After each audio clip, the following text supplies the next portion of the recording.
प्रशांत किशोर पांडे का जन्म 1977 में बिहार के सासाराम कोनार गांव में हुआ।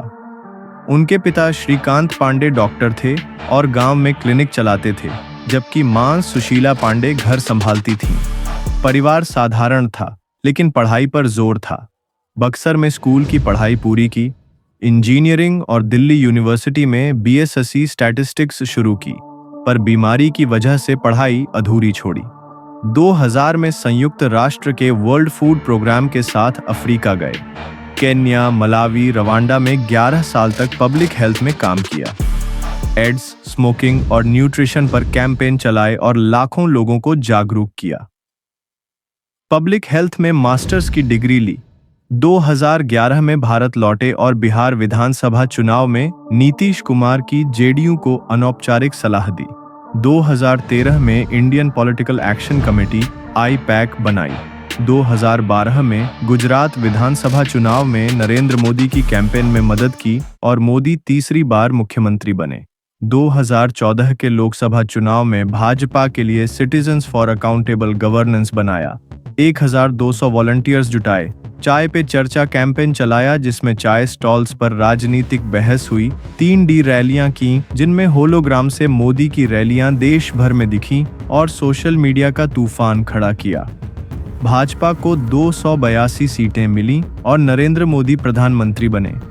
भाजपा ने फंडिंग और एक्सेस दिया, लेकिन प्रशांत स्वतंत्र रहना चाहते थे, इसलिए बाद में दूरी बन गई जब उन्होंने दूसरी पार्टियों के साथ काम शुरू किया। 2015 में बिहार विधानसभा चुनाव में महागठबंधन जेडीयू, आरजेडी, कांग्रेस के साथ काम किया। आईपैक के जरिए ग्राउंड सर्वे किए, मुस्लिम यादव वोटरों पर फोकस किया, डोर टू डोर कैंपेन चलाया और फिर एक बार नीतीश कुमार स्लोगन दिया। महागठबंधन जीता और नीतीश कुमार मुख्यमंत्री बने। नीतीश ने प्रशांत को एडवाइजर बनाया और 7 पॉइंट एजेंडा पर काम करवाया।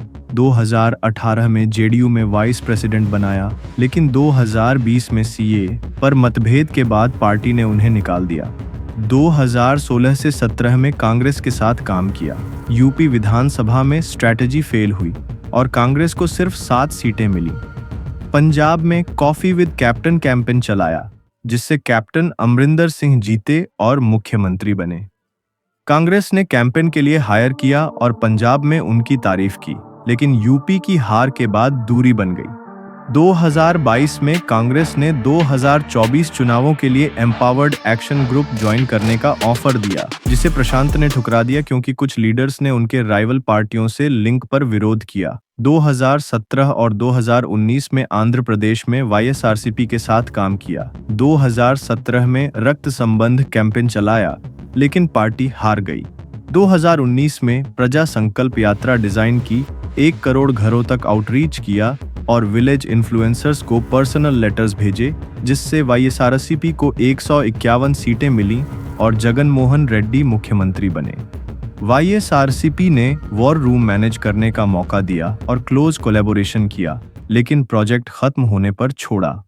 2020 में दिल्ली विधानसभा चुनाव में आम आदमी पार्टी एएपी के साथ स्ट्रैटेजिस्ट बने, कैंपेन स्ट्रैटेजी बनाई और एएपी को 70 में से 62 सीटें मिली।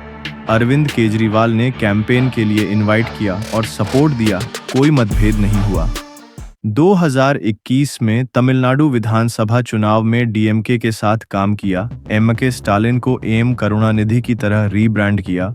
कोविड लॉकडाउन में आउटरीच प्रोग्राम चलाए, यूथ और एंटी-एआई कैंपेन किए, जिससे डीएमके जीती और स्टालिन मुख्यमंत्री बने। डीएमके ने कैंपेन स्ट्रैटेजी के लिए क्लोज सपोर्ट दिया, लेकिन प्रोजेक्ट खत्म होने पर अलग हुए। उसी साल पश्चिम बंगाल में टीएमसी के साथ काम किया। द्वारे सरकार और दीदी के बोलो जैसे कैंपेन चलाए, इनसाइडर आउटसाइडर नैरेटिव बनाया और भाजपा के कल्चरल फोकस को काउंटर किया, जिससे ममता बनर्जी जीती। टीएमसी ने हेवी इन्वॉल्वमेंट दिया, लेकिन रिफॉर्म्स पर मतभेद हुआ और 2024 में प्रशांत ने टीएमसी पर हमला किया। 2022 में राजनीति छोड़ने का ऐलान किया, लेकिन जन स्वराज पादयात्रा शुरू की।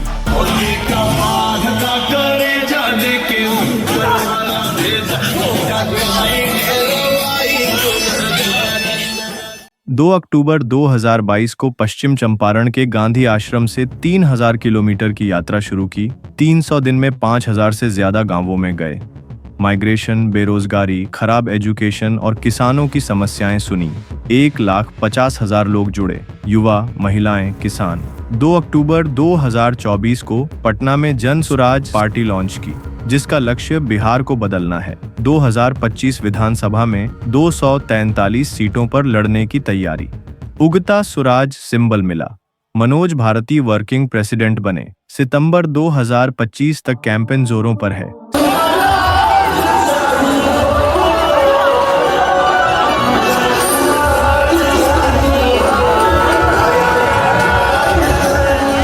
सीमांचल की 24 सीटों पर खास फोकस। लालू प्रसाद यादव पर तंज कसा। 9वीं फेल बेटे तेजस्वी को सीएम बनाना चाहते हैं।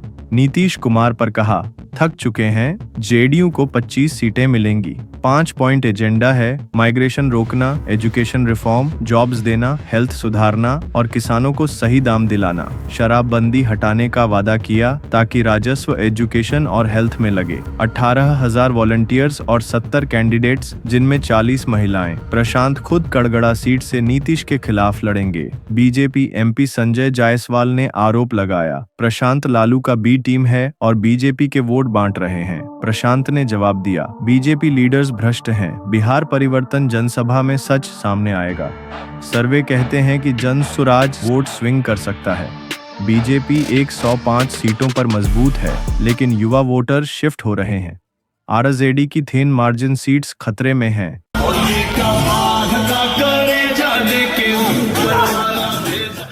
चुनौतियां हैं। एनडीए और आरजेडी का गठजोड़। 2025 के चुनाव बताएंगे कि जनसुराज बिहार का नया सूरज बनेगा या नहीं। बड़ी ताकत तो मैं किसी को नहीं मानता हूँ, डरता मैं किसी से नहीं। तो बड़ी ताकत कुछ नहीं है। कठिन इसलिए है कि समस्या बड़ी है।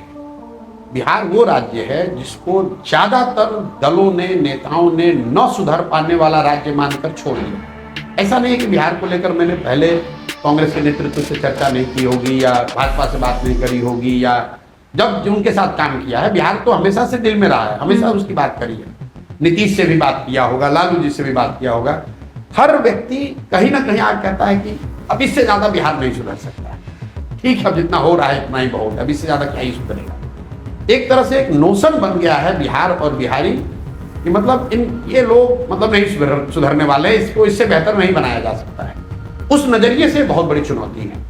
लेकिन कोई यहाँ दल बड़ा है, कोई नेता बड़ा है, उससे मैं डरता हूं, वो कोई डर नहीं है। डर ये है जो मैं कहता हूं कि बिहार जितना आंकड़ों में गरीब है, उससे जमीन पर बहुत ज्यादा गरीब है। जब मैं देखता हूं अपनी आंख से, तो डर लगता है कि क्या कभी इन लोगों को की जिंदगी को हम लोग सुधार पाएंगे।